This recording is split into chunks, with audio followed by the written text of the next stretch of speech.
On Halloween night, Emma's neighborhood was buzzing with trick-or-treaters. Around midnight, she heard a knock on the door. Thinking it was a late trick-or-treater, she grabbed her candy bowl and opened the door. A tall figure stood there, wearing an old, cracked mask. The mask was eerily lifelike, with hollow eyes that seemed to stare straight through her.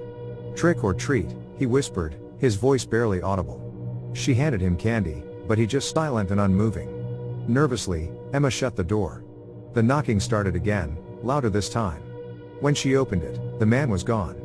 The next morning, she found a single note slipped under her door: "See you next Halloween." A group of friends went to a haunted hayride on Halloween night.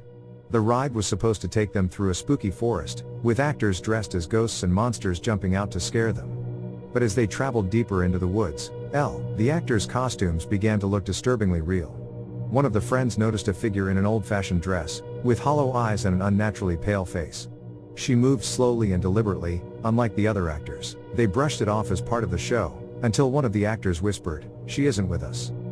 As the ride ended, the friends looked back to see the figure standing at the edge of the woods, watching them, waiting. Ben and his friends decided to explore an abandoned house on Halloween. Local legends said it once belonged to a witch who cursed anyone who entered on All Hallows' Eve. Laughing it off, they went inside and found strange symbols carved into the walls and broken mirrors everywhere. One friend dared Ben to take a shard of glass home as a souvenir. That night, he placed the glass by his bed. Around 3 a.m., he woke up to a whisper, "Return what you took." He looked around, but no one was there. Over the next few days, Ben saw shadows in his room and heard faint, angry whispers.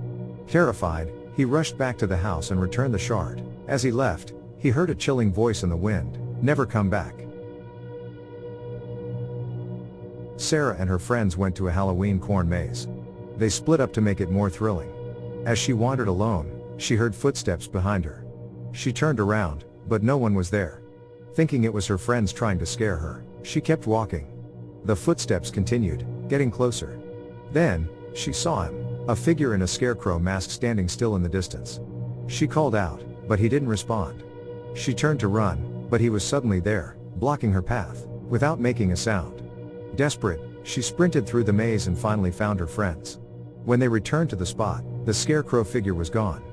But as they left, Sarah saw the same scarecrow mask hanging on the cornfield gate.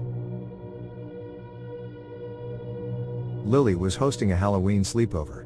For fun, she and her friends decided to try an old legend. If you look into a mirror at midnight on Halloween and say, "Show me what I fear most," it will reveal your darkest fear. Lily didn't believe it would work, but her friends dared her to try. As she stood in front of the mirror and spoke the words, she saw her reflection twist into a horrible version of herself. Dark, hollow eyes stared back, and a sinister grin crept across the reflection's face. Her friends screamed, but Lily's reflection stayed, watching them even as they ran from the room. From then on, every mirror she looked into showed her that haunting version of herself, as if it was waiting to take her place.